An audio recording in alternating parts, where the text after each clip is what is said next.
अस्सलामुअलैकुम एवरीवन, कैसे हैं आप सब। उम्मीद करती हूँ आप सब ठीक होंगे, खैरियत से होंगे। मैं भी ठीक हूँ, बोले तो ठीक हूँ। आप सुन रहे हैं मेरी न्यू स्टोरी जिसका नाम है पहली नज़र की मोहब्बत। जहाँ से छोड़ा था वहीं से स्टार्ट करते हैं। जहाँ पर रोशनी टीना से बात कर रही थी और टीना को कह रही थी कि उसके लिए शादी कितनी इम्पोर्टेंट है। हाँ, मुझे पता है तुम्हारे लिए शादी कितनी इम्पोर्टेंट है, but I love you damn it. मैं तुमसे प्यार करती हूँ। अब इन चीज़ों का कोई फ़ायदा नहीं है। अब मैं किसी की बीवी हूँ। वन क्या कहा, किसी की बीवी?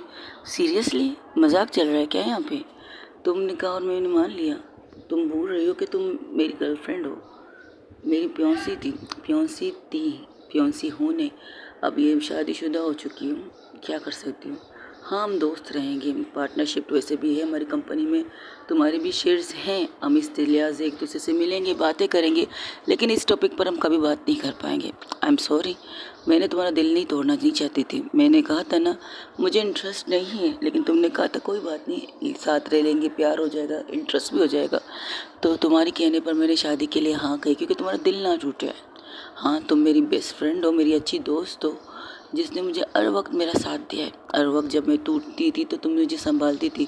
मुझे मॉम डैड की याद आती थी तो तुम मुझे एक दोस्त की तरह संभालती थी। बहुत अच्छे दोस्त थी तुम, दोस्त हो मेरी, और मैं इस दोस्ती को ख़त्म होने देखना नहीं चाहती। हाँ, दोस्ती की वजह से मैंने तुमसे शादी के लिए हाँ कही थी, लेकिन अच्छा ठीक है, चलो छोड़ो इस बात को, हम बाद में इस बारे में बात करेंगे। लेकिन जब वो तुम्हारी ज़िंदगी से जाएगी तो तुम मुझसे प्यार तो करोगी, शादी तो करोगी ना। देखते हैं क्या होता है। ज़िंदगी अब पता नहीं किस मोड़ पर लाएगी, मुझे नहीं पता। आगे देखेंगे क्या होता है। ठीक है, जैसे तुम देख रही हो वैसे मैं भी देख लेती हूँ। देखते हैं ये कौन है जिसके बारे में मुझे इंफॉर्मेशन नहीं मिल रही। और मेरी यहाँ आने की खास वजह ये है कि हमें ये टेंडर भरना है। ये कौन सा टेंडर है? सुना है ओबरॉय ग्रुप ऑफ इंडस्ट्री इस टेंडर पर दिलचस्पी ले रही है, तो उससे छीनने के लिए हम भी तैयारी कर लें। ओके, दिखाओ। और उसके हाथ से फाइल लेते वही दूसरी तरफ फिज़ा तिल मिला रही थी। तब नीलू इसके पास आके कहती क्या हुआ, तो इस कदर तिल मिला क्यों रही है? यार ये लड़की समझती क्या है खुद को? मुझे तो ये माँ बेटी दोनों ही फ्रॉड लगते हैं। जिस तरह से इसके बाप की नज़रें ना, मुझे अच्छा नहीं लग रहा था। और खत में भी मोम ने इसी एक इंसान का जिक्र किया है। मुझे लगता है वही इंसान यही है जो इस दो ख़ानदानों के बीच का दुश्मन है। पर उनकी दुश्मनी की वजह क्या हो सकती है? अब ये तो तुम्हें कुरेद कुरेद के निकालना पड़ेगा ना, कहाँ किस जगह पर ये दफन है। ये चीज़ें तुम्हें खुद से पता लगानी पड़ेगी। मैं तुम्हारी मदद कर सकती हूँ, लेकिन इतने अंदर तक तुम्हारी मदद मैं नहीं कर पाऊँगी मेरी जान। हाँ पता है कितने अंदर तक तुम मेरी मदद कर सकती हो। थैंक यू सो मच ये कहने के लिए। अरे मेंशन नोट। अच्छा, ये बात से कोई इन्फॉर्मेशन मिली? नहीं मिली, अभी तक तो नहीं मिली। अब ऑफिस टाइम भी ऑफ होने वाला है। हाँ, ऑफिस टाइम ऑफ होने वाले, और मुझे अपनी बेबी से उम्मीद नहीं कि वो मुझे लिफ्ट दे, इसलिए मैं खुद से ही निकल रही हूँ। अब वो बात कर रहे थे, तभी बात के इसके मोबाइल से बीप होते और देखती है बात का मैसेज है। तो ये बात कहती इस जगह पहुँचो, एक बहुत बड़ी लीड मिली है, जल्दी पहुँचो। ठीक है, मैं आ रही हूँ। और हाँ, संभाल के, जिस जगह की बात करी ना वो जगह मुझे सही नहीं लग रही है। अरे डोंट वरी, ऐसी जगहों पर मैं आता जाता रहता हूँ। हाँ, तुम्हारी बहन को जब पता चलेगा ना तो आते जाते रहते हो ना, तो तुम्हारी टांगें तोड़ देगी। ओ कम ऑन मेरी प्यारी सी बहन की गर्लफ्रेंड, ज़्यादा पॉजिटिव मत हो, मैं खुद को संभाल सकता हूँ और दी को बताने की ज़रूरत नहीं। चलो ठीक है, अपना ख्याल रखो। और तुम जा रही हो? टाइम हो रहा है, मैं पहले ऑफिस की बॉस से मिल के बात कर लूँ फिर जाती हूँ। ये कहते हुए अंदर जाती। जैसे ही अंदर जाती तो देखती हूँ वहाँ पर रोशनी और टीना एक फ़ाइल पर बहुत गौर से काम कर रहे थे। तो वो पहले देखती है, तब उस टीना की नज़र उठती तो कहती तमीज़ नाम की कोई चीज़ नहीं है तुम में, या मैंने तुम भूल चुकी हो कि किसी के केबिन में आने से पहले, किसी के छोड़ो बॉस के केबिन में आने से पहले नॉक किया जाता है। इस तरह मुंह उठा के अंदर नहीं आते। ओ यस मैम, आपने सही कहा, लेकिन क्या है ना मेरा टाइम पूरा हो चुका है, मेरी छुट्टी होने वाली है। तो सोचा क्यों ना मैं अपनी वाइफी को बाय कह दूँ, और बाय कहने के लिए मुझे यहाँ पर आना पड़ा। तो मिसेस फ़िज़ा, मैं जा रही हूँ किसी काम से, तो तुम मुझे क्यों बता रही हो? मरो या जियो मेरी बला से।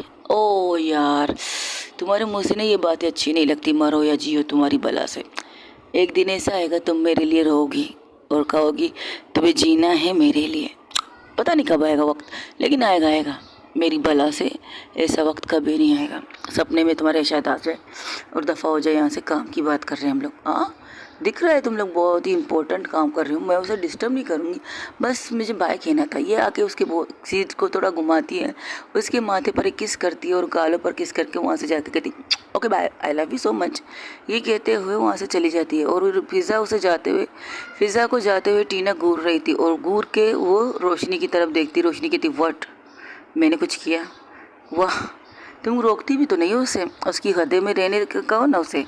अरे हमारी हद हम ही पर छोड़ दो, हम किसी की हदों में जाते नहीं तो कोई हमारी हदों में भी ना आए। अगर जिस दिन किसी ने हमारी हदें पार कर दी ना तो हम उसकी उस जगह अंदर जाके घुस जाएंगे ना तो सोचते रह जाएगा कि उसकी हद कहाँ से शुरू और हमारी हद कहाँ से ख़त्म। तो हमारे बीच में हद मत लाने दो। और स्वीटहार्ट, किसी दूसरे की बातों में आके मुझे इग्नोर मत करो। Bye, I love you so much. और हाँ, डिनर कर लेना, रात का खाना मैं बना चुकी हूँ और आने में शायद मुझे लेट हो जाए। अपना ख्याल रखना और शायद तुम्हारी दुआ भी कबूल हो जाए। शायद मैं नहीं, मेरी लाश ही तुम्हारे पास आ जाए। Okay bye. ये कहकर वो वहाँ से निकल जाती है। वो रोशनी उसे जाते हुए देख के एक पल के लिए चुप होती और फिर अपना काम करने लगती है। तब वो टीना की तरफ देख कर कहती टीना, काम करें, ये इम्पोर्टेंट डील है जिसको हर कीमत में हमें हासिल करना है। यही तो मैं भी तो कह रही हूँ, लेकिन तुम्हारा फोकस आजकल कहीं और जा रहा है मिस रोशनी। मेरा फोकस मेरे काम पर ही होता है, किसी आम नहीं होता है। अच्छा, पर मुझे तो नहीं लग रहा आजकल कुछ ज़्यादा ही फोकस किसी और पर है। तुम ये काम की बात करोगी या बकवास की बातें करोगी? ठीक है, काम की बात करते हैं। ये क्या करो, दोनों काम की बात करने लगते। वही दूसरी तरफ जहाँ वो उसी एड्रेस पर पहुँचती है जहाँ पर इबाद ने मैसेज किया था। और इबाद को देखकर कहती हाँ अब बोलो, इस क्लब के अंदर एक इंसान है। ओके, जब मैंने इसकी मतलब विनीता की तस्वीर उसे दिखाई, एक पल तो मुझे घूरने लगा, दूसरे पल मुझे धक्का देकर इस क्लब से बाहर फेंक चुका है। और अब तुम पता चल गया होगा कि मुझे धक्का देने का मतलब क्या है। बिना कुछ पूछे बिना कुछ कहे सिर्फ तस्वीर दिखाने से उसका ये रिएक्शन था, तो सोचो उसके पास कितनी कितनी इंफॉर्मेशन होगी। अच्छा, कंफर्म है ना कि इसी बंदे के पास हमारी इंफॉर्मेशन हो सकती है? मुझे ऐसा लगता है ये किसी के लिए काम अब भी कर रहा है। क्या मतलब ये मेरे यहाँ के वेटर को थोड़े पैसे दिए और उस पर नज़र रखने के लिए कहा है। उसका नज़र ये रखा कि मेरे धक्का देकर निकालने के बाद उसने फ़ौरन किसी को मैसेज किया। ओके, तो ये बात है। तो इसके लिए हमें इसका मोबाइल चाहिए। हाँ, मोबाइल चाहिए, लेकिन एक पते की बात बताओ क्या है? क्या वो अकेले नहीं है? अच्छा, कितने लोग हैं, कितने आदमी हैं संभा? एक्सक्यूज़ मी, मेरा मतलब कितने लोग हैं, कितने हैं? 10 हैं, 20 हैं, कितने? 50 हैं। पूरा क्लब इसी का है। ओ, तो तुमने कुछ ज़्यादा ही अच्छी इन्फॉर्मेशन हासिल नहीं की। बिल्कुल, तुमने जो कहा मैंने वो किया। तब वहाँ पर वो वेटर आके कहता है तुम लोग अभी भी यहाँ, तुम्हें नहीं लगता कि तुम इसके साथ पंगे लेकर अच्छा नहीं कर रहे हो? देखो, हमें बस एक इन्फॉर्मेशन चाहिए जो वो देना नहीं चाहता। देखो, वो हमारा बॉस है, मैंने उससे झूठ बोलकर तुम्हें मदद तो की है, पैसों के लिए नहीं, लेकिन तुम परेशान थे इसलिए मदद की। हाँ, एक साल पहले की बात है, मैं भी कुछ इस चीज़ के बारे में जानता हूँ। तो बताओ ना, क्या जानते हो? यहाँ पर नहीं, यहाँ से बाहर निकलो तो मैं तुम लोग को बता दूँगा। तुम लोग मेरा वेट करो। ठीक है, हम तुम्हारा वेट करते हैं। तुम्हें जितनी पैसे चाहिए मैं तुम्हें देने के लिए तैयार हूँ, लेकिन मुझे हर चीज़ की सच्चाई जाननी है। प्लीज़ हेल्प करो मेरी। अगर तुम्हें नौकरी का मसला हो रहा है तो तुम्हें अच्छे से अच्छी नौकरी कंपनी में, अच्छा खुद की हालत देखो। तुम्हें लगता है तुम्हें नौकरी की ज़रूरत है, किसी के यहाँ पियोन का काम करती हो और मुझे नौकरी देने की बात करती हो। तब भी बात कहता है बेटा, जो दिखता है वैसा होता नहीं है। बस इतना जान लो, तुम्हें नौकरी की, अगर यहाँ की नौकरी निकल गई, नौकरी से मैं निकल भी जाऊँ कोई मसला नहीं है मेरे लिए, लेकिन अगर किसी ने मेरी जान से मुझे मार दिया तो मसला तो होगा ना मेरी फैमिली के लिए। ओके, समझ गए, तुम्हारा नाम नहीं आएगा, बस इतना कहना चाहती हूँ। तुम्हें जो करना है करो, बस मुझे इन्फॉर्मेशन चाहिए। ठीक है, आधे घंटे बाद तुम लोग मुझे इस जगह पर मिलना। ये कह कर वो अंदर चला जाता है। कुछ देर बाद उसकी ड्यूटी ऑफ होती है तो वो लोग इस जगह पर पहुँचते जहाँ पर वो पहले से मौजूद था। तो कहते हैं हाँ अब तस्वीर दिखाओ। और तस्वीर दिखाते हैं। ये 1 साल पहले की बात है। एक इंसान आया था, पता नहीं कौन था, लेकिन उसने हमारे बॉस के साथ तकरीबन 2 घंटे तक मीटिंग की। इस 2 घंटे बाद इतना तो पता चल गया कि मेरा बॉस उसके लिए काम करने के लिए तैयार हो गया था। और उसका काम क्या है ये हमें सिर्फ इतना पता था कि इस लड़की को किडनैप करना है, बस इससे ज़्यादा कुछ नहीं पता। लेकिन अब भी मेरा बॉस उसके साथ काम करता है। कोई भी गलत काम के लिए वो हमारे बॉस को कॉल करता है, किसी को धमकी देना, किसी के साथ कुछ चीज़ों के बारे में। बहुत सी ऐसे अच्छी काम है जो वो अब भी करता है उस इंसान के लिए। शायद उन्होंने एक डील साइन की एक दूसरे के साथ काम करने के लिए। तो ये मतलब ये कि इससे पता है कि इसने किसके कहने पर विनीता को किडनैप किया। कहने पर तो नहीं, लेकिन इतना पता है कि दो लोगों की दुश्मनी के ही वो काम खराब करने के लिए पैदा हुआ है। क्या मतलब? तुमने कुछ बातें सुनी? हाँ, एक दफ़ा जब वो दोनों मीटिंग कर रहे थे तो मेरी जिम्मेदारी थी इन्हें ड्रिंक देना। तो मैं गया था अंदर, तो अंदर जाते हुए सिर्फ इतना सुना था कि ये ख़ानदान एक कभी भी नहीं होने चाहिए। शायद कोई अग्रवाल एंड ओबरॉय, हाँ हाँ यही नाम, अग्रवाल एंड ओबरॉय कभी भी एक नहीं होना चाहिए। बस यही, सिर्फ ये लफ्ज़ सुनकर मैं बाहर निकल गई। ज़्यादा रहती तो उन्हें मुझ पर शक होता ना, इसलिए। थैंक यू सो मच, इतना इन्फॉर्मेशन मेरे लिए काफ़ी है। तुम्हारे बॉस का नंबर मिल सकता है मुझे? क्यों? उसके फ़ोन को ट्रैक करके पता चल जाएगा वो किससे राब्ते में, कौन है जिससे वो जिसकी उंगली पे इशारे पर वो चल रहा है, जिसके कहने पर वो काम कर रहा है, कौन है वो। ठीक है, मैं तुम्हें ये लो, ये कार्ड है उनका, पर्सनल कार्ड है। ये से तुम्हें हर चीज़ के बारे में पता चल जाएगा, लेकिन ज़रा दूर से, क्योंकि अब बहुत ही खतरा हो सकता है तुम लोगों को। अब तुम लोग कहाँ जा रहे हो? अब वो फेस टू फेस बात करना चाहती हूँ मैं उससे। तुम्हारा दिमाग ख़राब है। मैंने इतनी इन्फॉर्मेशन दी, काफ़ी नहीं है। मुझे उस इंसान का नाम जानना है जो दो ख़ानदानों के बीच में बहुत अच्छी गलतफहमी पैदा कर चुका है, जो एक दूसरे की शक्ल ना देखे ऐसी गलतफहमी पैदा कर चुका है। अब सवाल मेरी मोम का है। मेरी मोम को कत्ल के इल्ज़ाम दिए जा रहे हैं, उनके ऊपर लोगों के मरने का इल्ज़ाम लग रहा है, खास करके मेरी ज़िंदगी उस पर इल्ज़ाम लगा रही कि उनकी मोम डैड की कातिल है। और मैं ये अफोर्ड नहीं कर सकती कि मैं इस तरह खामोशी से बैठूँ और मेरी माँ बाप पर, मेरे मोम पर इल्ज़ाम लगे। मेरे बाप पर तो नहीं, लेकिन मेरी माँ पर तो लगा है। उस इल्ज़ाम को मुझे ख़त्म करना है, और इसके लिए मुझे face to face mister Robert से मिलना पड़ेगा। अब तो मिलना ही पड़ेगा। वो अपने चेहरे को छुपाती है, मास्क लगाती है, ग्लास लगाती है और अंदर चली जाती है उस क्लब के। तो जो इबाद उसे कहता है, देख यार, हम गलत कर रहे हैं अंदर जाकर। और भी नहीं आता, अच्छा तू मर्द नहीं है क्या? एक्सक्यूज़ मी, मेरी मर्दानी पर शक है तुम्हें? बच्चे पैदा करके दिखाओ। ज़रूरी नहीं सिर्फ मर्दानगी बच्चे पैदा करने में हो, मर्दानगी कुछ और चीज़ों में भी होती है। हाँ पता है, पता तो किस वे में बताना चाहती थी मुझे, मैं समझ गई। तो फिर बस अपनी मर्दानगी दिखा, अंदर चलते हैं। ये कहकर वो लोग अंदर आते हैं और सीधा जाते हैं उस रोबोट की कैबिन की तरफ। तब वो आँख से बाहर जो गार्ड खड़े थे उसे कहते, कौन हो तुम, अंदर क्यों जा रहे हो? एक लिफाफे में पैसे निकाल के उसके सामने रखती, तुम्हारे बॉस से मिलना है, अगर ये पैसे कम है तो ज़्यादा देने के लिए तैयार हो। अपने बॉस को कब बाहर आए, ये तो हमें अंदर बुला ले। तब वहाँ से एक फ़ोन आता है, तो वो लोग अंदर आते तो कहते, तो कौन हो तुम लोग, और ये चेहरा क्यों छुपा रखा है? चेहरे पे बहुत से राज होते हैं, अक्सर चेहरे छुपाए जाते हैं और मुझे छुपाने में मज़ा आता है। मैं काम से आई हूँ, एक चीज़ है जो तुम्हारे पास है जो मुझे जाननी है, और तुम्हें चाहिए पैसे जो मैं तुम्हें देने के लिए तैयार हूँ, जितने भी हो सके। तुम जितना मांगो मैं तुम्हें दूंगी, बस सच इन्फॉर्मेशन मेरे पास होनी चाहिए। अच्छा, ऐसी क्या इन्फॉर्मेशन जो तुम्हें चाहिए? मुझे, तुमने अग्रवाल की बेटी को किडनैप क्यों किया? विनीता अग्रवाल को। कौन हो तुम, और तुम ये क्यों पूछ रहे हो? मेरे सवाल सीधा है और तुम्हारा जवाब भी सीधा होना चाहिए। कहा है ना, और वो एक पेटी जो उसके हाथ में था उसे खोलती है, उसमें इतने सारे पैसे देखकर इबाद भी शौकता है। इबाद घूर के उसे देखती है, लेकिन उसकी इबाद की तरफ इग्नोर करके सिर्फ उसकी तरफ आंखों में आंखें डाल के कह रही थी, हाँ तो बता, तुम्हें पता है कि तुम मुझसे इन्फॉर्मेशन, हमारे यहाँ पर जो काम करते हैं उसकी इन्फॉर्मेशन अब किसी दूसरे इंसान को नहीं देते, और तुम मुझसे इतनी बड़ी बात पूछने आए हो? हिम्मत है तुम में, एक लड़की होकर, लड़की होने में भी गट्स से अपने, तुम अपनी बात खाओ। मैंने कहा यहाँ पर कौन इंसान ऐसा है जिसे हम दो, मेरा मतलब group of Oberoi, group of Agarwal के बीच में लड़ाई करके मज़ा आ रहा है और उसको फ़ायदा हो रहा है। तो तुम उस इंसान से पूछो जो उसके साथ काम करते, मुझसे क्यों पूछने आए हो? तुम ओबरॉय तो है उनके नुकसान के कारण, और गरेवाल के नुकसान का कारण ओबरॉय के नुकसान का कारण गरेवाल है। ये तीसरा बंदा जो अभी तक अंधेरे में है, मुझे उसे निकालना है, और उसे तो मैं निकाल के रहूँगी। किसी भी हालत पे, किसी भी कीमत पे।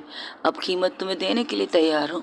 और मैंने भी तुमसे कहा है कि हमारे धंधे में बेईमानी नहीं चलती, बहुत ईमानदार धंधा है तुम्हारा। तभी तुमने अपने एक आदमी को मरवा दिया अपने हाथों से। क्या मतलब? अगर तुम ईमानदारी की बात कर रहे हो तो तुम्हारी ईमानदारी के बारे में भी मैं कुछ कहना चाहूँगी जो मुझे पता चला है। देखो, दफ़ा हो जाओ यहाँ से, मुझे इस इंसान का नाम जानना है। और मैं ना बताऊँ तो यहाँ पर खून की नदियाँ बहेंगी। आई हूँ तो अकेले जाऊँगी तो सबकी लाश लेकर, आई प्रॉमिस। अच्छा, धमकी दे रही हो मुझे? ये बात कह रही बहन, ये तो क्या कर रही है? ऐसा नहीं कर सकते हम, क्यों किसी को मारें?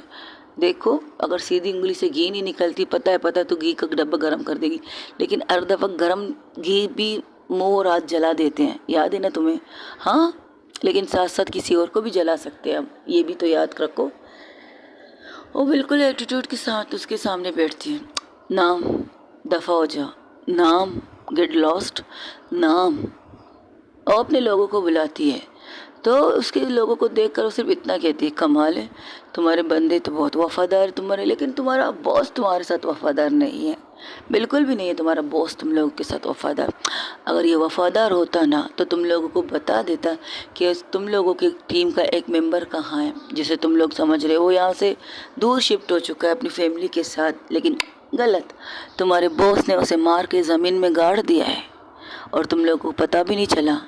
वजह, एक लड़की के पीछे पागल था, उस तुम्हारे बॉस को चूना लगा गया, इसी चीज़ से उसने उसे बदला लिया। यानी कि तुम लोगों की कोई ज़िंदगी नहीं है इसके सामने, तुम लोग सिर्फ मौत है। ये बकवास कर रहे, इसे धक्के मार के। तुम क्या इसकी बकवास सुन रहे हो? मार के इसे बाहर फेंको। तब वो उसे मारने के लिए आगे बढ़ते तो कहता है, चलो, ये तुम्हारे वफादार नहीं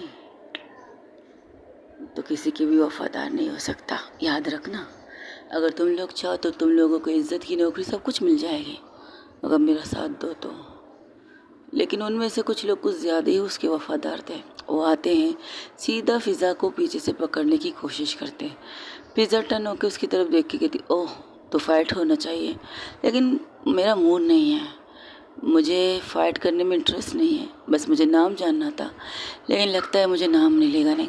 चलो कोई बात नहीं, अब तुम लोगों की भी हसरत पूरी कर देती हो। इतना प्यार से कह रही हूँ, समझ में नहीं आया? इस बॉस के लिए अपनी जान देने के लिए तैयार हो, जो तुम लोगों की जान किसी भी वक्त ले सकता है। अब मुझे मज़ा आएगा तुम लोगों से फाइट करने में, मुझे कोई तरस नहीं। एक बात शुरू हो जाए? ओके, मैं तैयार हूँ। ठीक है, फिर हो जाओ। वहाँ पर बहुत से तोड़फोड़ होते हैं, मारपीट बहुत ज़्यादा होती है। वो इंसान वहाँ से भागने की कोशिश भी करता है, लेकिन फ़िज़ा के हाथों से वो बचता नहीं। फ़िज़ा सीधा जाकर उसके कॉलर को पकड़ती, लेकिन उसके हाथ में एक पता नहीं कोई नोकीली चीज़ थी, या उसके नाखून में कोई, उंगली में कोई ऐसी अंगूठी थी जो बिल्कुल नोक थी। उसको निकाल के सीधा उसके हाथ पर एक कट मार देता है और कट मारते ही वहाँ से भाग जाता है।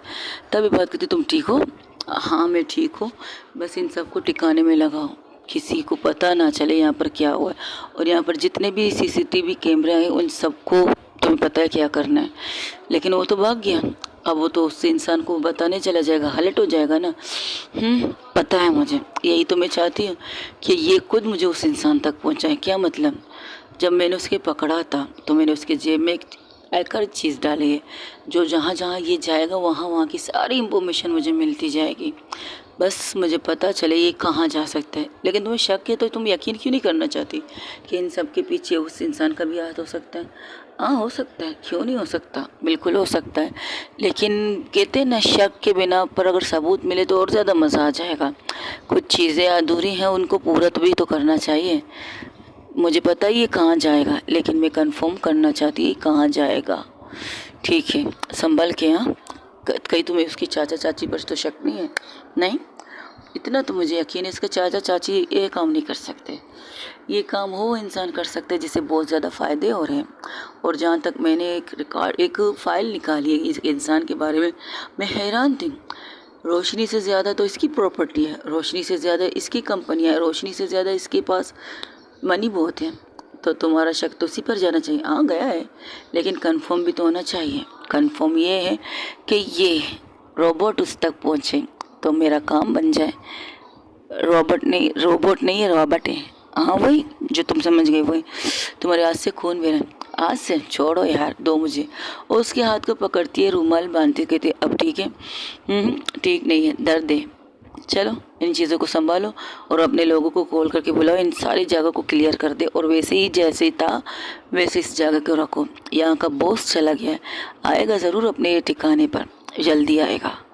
ठीक है, तुम कहाँ जा रही हो? मैं अब जब ये शुरू किया है तो ख़त्म भी तो करने दो। ये लो ट्रैकर ऑन हो चुका है, अब बस मुझे इसे फॉलो करना है। देखो संभाल के, ऐसा ना हो लेने के देने पड़ जाए। और तुम्हारे फेस पे भी लग चुकी है। हाँ भाई, मुक्का मारा है तो फेस पे नहीं लगेगा तो कहाँ लगेगा? जबड़ा हिला दिया कमीने इंसान ने। चलो ठीक है, संभाल के जाना और टेक केयर। ठीक है, तुम यहाँ का काम संभालो, बाकी मैं वहाँ संभाल लूँगी। वैसे ये तो उलझ गया। उलझ कैसे गया? सुलझ गया। इसे तो यकीनन कन्फर्म है कि इसने विनीता को किडनैप इसी ने किया है। और किसके कहने पर किया है, ये इसके साथ काम अब भी कर रहा है। देख लो, पूछने से पहले, बताने से पहले उसने अपने लोगों को हम पर मारने के लिए कहा है कि कोई भी इंसान इन लड़की के बारे में पूछने आए तो उसे मारे। उस वेटर ने तो यही कहा है ना मैं, लेकिन हमने सिर्फ मिलने का बहाना किया और डायरेक्ट बोले नहीं ना कि हमें क्या चाहिए। हम आए, बैठे, आराम से बात की। और फिर ये पैसे कहाँ से लाई हो तुम? बैंक ना कर डाला है? सीरियसली? अरे यार सीरियस मत ले, बैंक नहीं लूटा है, मेरे खुद के पैसे हैं। मेरे पास भी इतने पैसे हैं कि मैं संभालती हूँ। अब ये पैसे बैंक में जाएंगे। और वैसे भी तब एक बात बताओ, तुमने मेरी बहन से कितने पैसे मांगे अभी थोड़ी देर पहले? अच्छा हो, यही तो है। अब ये लेके जाकर अपनी बहन को दे देना, उससे कहना मेरा काम तो नहीं हुआ लेकिन उसके पैसे बच गए। तुम्हें शर्म नहीं आती? किस लिए तुम्हें शर्म नहीं आती? क्यों? तुम्हारे सामने तो कपड़े पहन के खड़ी हूँ और बिना कपड़ों के मैं सिर्फ अपनी बीवी के सामने जा सकती, किसी और के। हाँ, इस बारे में नहीं कह रही हो। इतनी बड़ी इंडस्ट्रीज की नवासी होकर तुम लोगों से पैसे मांग रही हो? सीरियसली? एक्सक्यूज़ मी, मैंने पैसे भीख में नहीं मांगे, उधार मांगे। और अब मेरा काम भी नहीं हो गया, वो बिना पैसे के लेके चला गया और तुम्हें पता था पैसे लेगा नहीं। बिल्कुल सही कहा था मैं, मुझे पता था वो कमीना पैसे लेगा नहीं, क्योंकि उसे हर महीने 5 लाख जो मिल रहे हैं, हर महीने उसके अकाउंट में 5 लाख आते हैं। तो वो तुम्हारे पैसे क्यों लेगा? वो मेरे पैसे क्यों लेगा? 2-3 लाख एक दिन में अगर 2-3 लाख उसे मिले तो, लेकिन उसे हर महीने मिल रहे हैं तो फिर तुमने ये भी पता लगा लिया? बिल्कुल, लेकिन कहाँ से आते हैं ये नहीं पता लगा पाई, नहीं इसलिए कन्फ्यूज़न है। चलो फिर ठीक है, ऑल द बेस्ट। पता था। क्या हुआ? ये देखो इसका लोकेशन कहाँ पहुँचा है ये बंदा, तो ये कंफर्म है। ये तो रोशनी का घर है। हाँ, रोशनी के घर में तो सभी होते हैं, उसके चाचा चाची भी तो हैं। हाँ है, सभी हैं, लेकिन कंफर्म तो यही है कि रोशनी के घर से ये काम हुआ है। कोई बात नहीं, पता लगा लेंगे। इतना तक पहुंच गए तो आगे भी पता चल जाएगा। लेकिन ये इंसान अब मुझे छोड़ेगा नहीं, वो आएगा, इस आके कैमरे देखेगा, कुछ चीज़ें चेकेगा। लेकिन तू फेस तो पहले ही दिखा चुका है, अपना फेस पहले गायब कर दे। कुछ दिनों के लिए यहाँ से यूएसए चला जा, कहीं पर भी चला जा, लेकिन चला जा, क्योंकि तुम्हारी सेफ्टी मेरे लिए पहले ही है। क्योंकि तू पहले आया था उससे पूछने के लिए कि ये से किसने किडनैप किया है, तो तू उस पर पहले वार करेगा मुझ तक पहुँचने के लिए, क्योंकि मैंने अपना चेहरा छुपा के रखा था। हाँ ठीक है, लेकिन इससे मेरी फैमिली, डोंट वरी, तुम्हारी फैमिली को कुछ होगा नहीं। अगर उसने कुछ किया ना तो उससे पहले मुझसे मुकाबला करना पड़ेगा, बाद में तुमसे। वैसे सुनने में आया है कि ओबरॉय और गरेवाल की एक और बहुत बड़ी डील होने वाली है। क्या मतलब? एक कॉन्ट्रैक्ट जिसे हासिल करने के लिए दोनों कंपनियां बहुत बेताब है। कोई भी किस कॉन्ट्रैक्ट को अपने हाथ से जाने नहीं दे सकता। चलो इनकी मर्ज़ी, कोई जीते या ना जीते मुझे कोई प्रॉब्लम नहीं, बस मुझे अपनी वाइफ ही को सेफ रखना है। बाकी बिजनेस गए बाढ़ में दोनों तरफ से, मेरी बला से। एक्सक्यूज़ मी, शायद तुम्हारी नानी की बिजनेस है जिन्होंने मेहनत करके ये कंपनी बनाई। मेहनत करके बनाई है, लेकिन वो कुछ तो नहीं है ना। वो कुछ तब होंगी जब उनकी दोस्त उनसे मिलेंगी, वो कुछ तब होंगी जब उनको, एनीवे, रोशनी की दादी जिंदा है, वो कोमा से बाहर आ चुकी है। ये इन्फॉर्मेशन नानी तक तुम्हें पहुंचाना है, मैं नहीं पहुंचा सकती। फिर नानी पूछेगी मैंने ये इन्फॉर्मेशन को क्यों नहीं दी, तो तुम नहीं बताओगे उन्हें? नहीं बता सकती। उन्हें बताने के लिए मुझे उन्हें कॉल करना पड़ेगा। और हाल फिलहाल मैं अपनी नानी से कोई बात करना नहीं चाहती, क्योंकि कुछ दुश्मनों की नज़र भी मुझ पर है, मेरे बारे में इंफॉर्मेशन निकालने की कोशिश कर रहे हैं। मैं कौन हूँ, कहाँ से आई हूँ, कैसे आई हूँ, सब कुछ। लेकिन उन्हें कुछ मिलेगा थोड़ी, क्योंकि मेरी दोस्त ने अपने आप को बिल्कुल हस्ती से मिटा दिया। पता है मुझे, बस इतना याद रखो कि हमें यहाँ क्या करना है। ठीक है, तुम अपना काम देखो, मैं अपना देखती हूँ। चल ठीक है, फिर मैं अपने घर जाती हूँ। और वैसे भी रात के 2 बज रहे हैं, अब चलते हैं घर की तरफ। ये कहकर वो वहाँ से निकलती है, उसे बाय कहती है। वो अपने हाथ को तरफ देखती है जहाँ अब भी वो रुमाल पूरी तरह से खून में सिंच चुका है, लेकिन उसे परवाह नहीं थी। बस एक चीज़ सोच रही है, और सोच रही थी, गहरी सोच में थी। अगर मेरी नानी और रोशनी की फैमिली की दुश्मनी का फ़ायदा ज़्यादा उसके चाचा को भी तो हो सकता है, लेकिन नहीं, चाचा को नहीं। तो क्या ये वो इंसान है जो पर्दे में है? लेकिन उसे क्या फ़ायदा होगा? फ़ायदा ही तो हो रहा है। उसने जिस कदर प्रॉपर्टी बनाई, चीज़ें बनाई, इससे तो बहुत ज़्यादा फ़ायदा उसी को हो चुका है। अब आगे कितना फ़ायदा होगा तो ये वक्त ही बताएगा। उस घर आके गाड़ी रोकती, वो सीधा आती घर के अंदर, लेकिन देखती हूँ वहाँ पर विनीता जाग गई। तो उसे देखकर कहती, क्या बात है साली साहिबा, अभी तक आप जाग रही हैं? आप कहाँ थे इतनी देर, खाना खाया? नहीं, भूख तो खैर नहीं है। तब रोशनी बाहर आती, कहती, व्हाट द हेल, ये क्या तरीका है?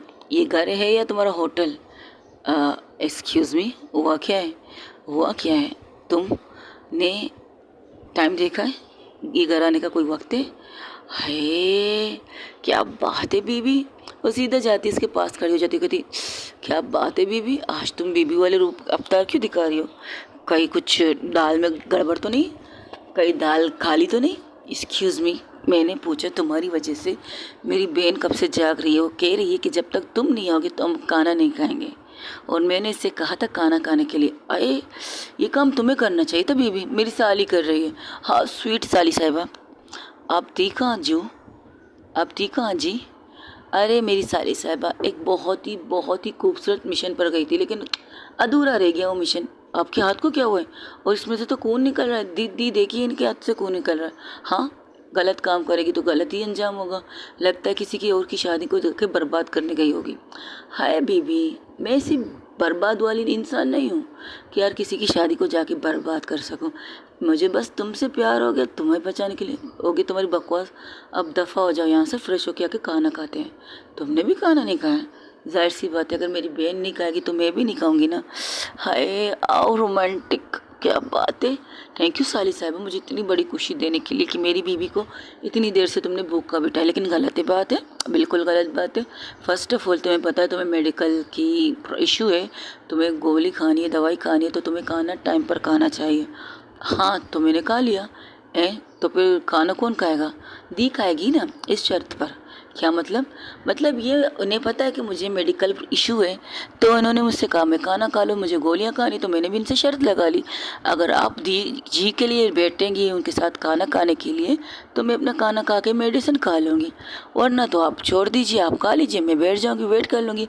लेकिन मेरा गोली की टाइमिंग 12 बजे तक है ना, तो 12 बजे के बाद तो मैं खा नहीं सकती मेडिसिन, तो इसलिए दी ठीक 11:30 बजे मान के गई थी, मुझे खाना खिलाया।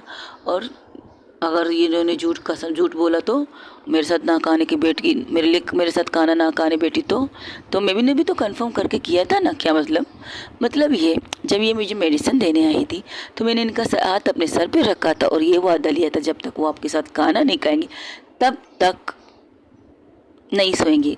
सोना तो दूर, वो चीटिंग करके खाना भी नहीं खाए हैं। और मुझसे पता है मेरी दी मुझसे कितनी मोहब्बत करती है। Hi thank you so much साली साहिबा। वैसे कहाँ गई थी आप? तुम्हारे काम से गई थी, पता लगा? थोड़ा नहीं, पूरा पता लगाइए, क्योंकि थोड़े से काम नहीं चलेगा जी। कि अब मुझे भूख लगी है, खाना खाना है मुझे। अगर तुम दोनों की मीटिंग ख़त्म हो गई हो तो खाना खाने आ जाए। ओह क्यों नहीं? अरे जी आपके हाथ को तो लगी है। हाँ अब क्या कर सकती हूँ, अब हाथ पे लगी है तो खाना तो खाना है, भूख तो लगी है ना मुझे। अरे आप क्यों मेहनत करेंगे, दी आपको खिलाएंगी ना, मैं क्यों खिलाऊंगी इसे दी। अच्छा तो कल की मेडिसिन सुबह की बचती है दी। तुम कुछ ज़्यादा ही ब्लैकमेल नहीं कर रही हो मुझे आजकल? नहीं, अगर आपको ये रिश्ता अच्छा बनता है इस ब्लैकमेलिंग की वजह से, तो मुझे कोई प्रॉब्लम नहीं है, मैं सपोर्टिंग हूँ जी, मैं आपके सपोर्ट में हूँ और मेरी जी में कोई खराबी नहीं है, बहुत अच्छी है। पहले आप इनकी बैंडेज कीजिए, फिर इन्हें अपने हाथों से खाना खिलाइए। हाय, इतनी प्यार में मैं मरी ना जाऊँ, मर जाओ। अभी थोड़ी देर पहले मरते मरते बची हूँ, तो मैं नहीं पता कि क्या क्या होकर आई हूँ मैं। गोली तक चली थी मुझ पे, लेकिन हाय रे किस्मत, लेकिन ज़िंदगी को भी तुम्हारे साथ रहना था ना, तो बच के आ गई। क्या गोली चली थी? कैसे जी? एक पल के लिए रोशनी उसकी तरफ देखती है, उसके चेहरे पर गौर से देखती कि वहाँ जहाँ पर थोड़ा सा खून उसके होंठों के साइड में आ रहा था, तो उसे देखती कहती, क्या हुआ था, कहाँ गई थी तुम? अरे कुछ नहीं, सीरियस नहीं लो, मेरे लिए कुछ सीरियस लेने की ज़रूरत नहीं, मैं खुद अपनी हिफाजत कर सकती हूँ और तुम्हारी भी हिफाजत कर सकती हूँ स्वीट हार्ट वाइफी। मेरा हाथ बैंडेज कर दो प्लीज़। नहीं कर सकती, सॉरी जी दी, साली साहिबा, दीदी। ठीक है, बैठो यहाँ पे, मरो। हाय, मरना नहीं है, जीना है तुम्हारे साथ, आखिर सांस तक जीना है। आखिरी सांस तक जीने के लिए भी तो मर सकती हो ना। हाय, ऐसा तो मत बोलो, कभी कभार तुम दिल तोड़ देती हो मेरा, बहुत दर्द होता है मुझे जब तुम मुझसे ऐसी बातें करती हो। और सीरियस होके कहती है। एक पल के लिए रोशनी उसकी आंखों में देखती, जहाँ पर सिर्फ खामोशी थी लेकिन एक दर्द था, जैसे कि हाँ, उसे उसके लफ्ज़ों से दर्द मिल रहा है, लेकिन वो उस चीज़ को इग्नोर करती है। और विनीता क्या करती है, मेडिकल बॉक्स ला के उसके हाथ में देती, कहती दीदी दी ये लिए मेडिकल बॉक्स, अब आप इसका ट्रीटमेंट कीजिए। हाँ मैं कर रही हूँ, तुम बैठो यहाँ पे, आप कीजिए, मैं देख रही हूँ। क्या पता कि आप मेरे जाने के बाद नहीं करेंगे, मुझे सोने नींद तो नहीं आ रही, अब मैं देख रही हूँ। तब उसे वीडियो कॉल आती है, देखती है ग्रुप वीडियो कॉल है, तो वो क्या करती है, विनीता उसके मोबाइल को लेकर यस करके उसके सामने करती है, कहती है हाय, सुना है तुम्हें लगी है, कहाँ लगी है? इबाद ने कहा है। अरे कुछ नहीं, वाइफी बैंडेज कर रही है, ये देखो। वो फिर वो विनीता को इशारा करती है, तो विनीता उसी जगह पर दिखाती जहाँ पर रोशनी बैंडेज कर रही थी। क्या बात है, तुम्हारी बीवी तुमसे प्यार कर रही है क्या? एक्सक्यूज़ मी, साली के सामने कौन प्यार कर सकता है? प्यार तो कमरे में होता है ना। और इससे ऐसे उसके हाथ में जो कर रही थी, क्लीन अप कर रही थी, पहले उसके जख्मों को साफ कर रही थी, कुछ ज़्यादा ही दबा के करती, तो उसके मुझसे कहते आउच आउच आउच, क्या कर रही हो, दर्द हो रहा है? अच्छा, मुझे तो नहीं लगा था दर्द हो रहा है, कब से जब से आई हो तुम्हें कुछ रिएक्ट कर नहीं रही हो, तुम परेशान नहीं हो, लेकिन मेरी बहन बहुत ज़्यादा परेशान हो रही है तुम्हारी वजह से। मुझे लगता है मेरी बहन तुमसे ज़्यादा प्यार करती है, मुझसे कम करने लगी है। ये तो बहुत मेरे लिए तो बहुत बड़ी फ़ायदे की बात है ना, कि तुम्हें काबू करने के लिए मुझे एक काबू के लिए एक लड़की मिली है, मेरी साली, जो मुझ पर बहुत मेहरबान है। थैंक यू सो मच साली साहिबा, आज तुमने इतनी बड़ी खुशी देगी है। मांगो, क्या मांगना है मुझसे? अगर मेरी जान भी मांगो हो तो मैं दे दूँ, लेकिन फ़िलहाल नहीं दूंगी, क्योंकि मेरी जान तुम्हारी बहन के पास है। वो तो रोज़ भी ले लेती है, लेकिन मरते नहीं हम बंदे, इतने सख्त हैं हम। हो गई तुम्हारी बकवास। तब नीलम कहती है तुम ठीक हो, कुछ ज़्यादा तो नहीं लगी? और सुना है गोली भी चली है वहाँ पे। तो वो इशारा करती है आंखों से। तो नीलम कहती तो क्या हुआ, उसे भी तो पता चलना चाहिए कि तुम क्या से क्या कर रही हो उसकी वजह से। जैसे उसकी वजह से कहती है तो रोशनी उस मोबाइल की तरफ देखती। क्या मतलब इस बात का, किसकी वजह से ये सब कर रही है? मिस रोशनी, ये सब आपकी वजह से कर रही है। ये वो पता लगाना चाहती जो आपको पता लगाना चाहिए था, लेकिन आप पता लगाती नहीं है ना, इसलिए। एक मिनट, तुम्हारी दोस्त की ज़ख्मी होने पर इसमें मेरा क्या फ़ॉल्ट है? फ़ॉल्ट तो तब से आप इसकी ज़िंदगी में आए तब से फ़ॉल्ट ही चल रहा है। नीलू, अरे बात करने दे ना। क्या बात करने दे? कुछ नहीं करना, और तुम इसकी बातों को सीरियस मत लो, मुझे थोड़ी सी लगती इसे दर्द होता है। अच्छा, लगता है तुमसे प्यार करती है, कई दोस्ती की आड़ में, बस इससे ज़्यादा कुछ नहीं। हाँ मैं तुमसे प्यार करती हूँ, तुम्हारी इज्जत करती हूँ, तुम्हारी एहतराम करती हूँ, लेकिन अगर तुमने मेरी दोस्ती को गाली दी ना, मुझसे बुरा कोई नहीं होगा। नहीं, ज़रूरत नहीं है मुझे तुम्हारी इस बैंडेज की।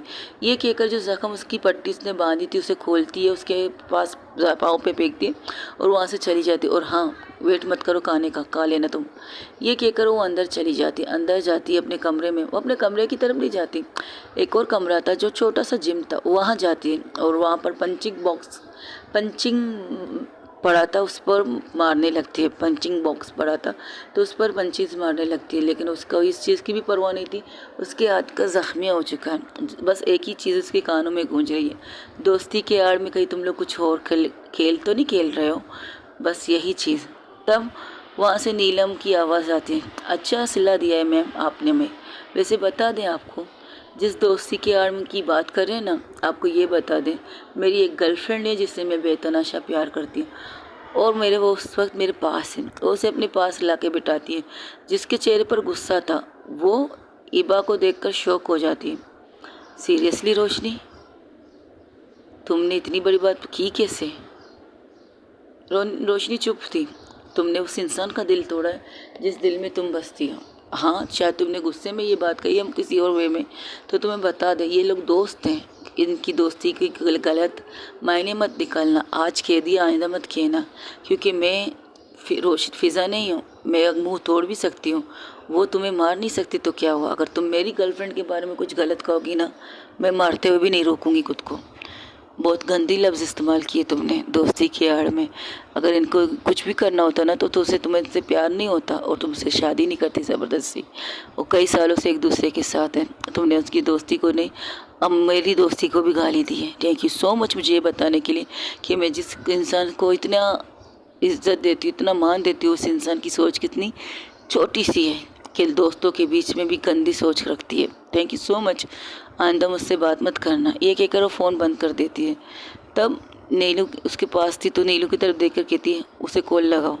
उसका फ़ोन तो उसके बाद मैं कैसे कॉल लगाऊँ, हमें जाना चाहिए। छोड़ दो गुस्से में, लेकिन गलत है।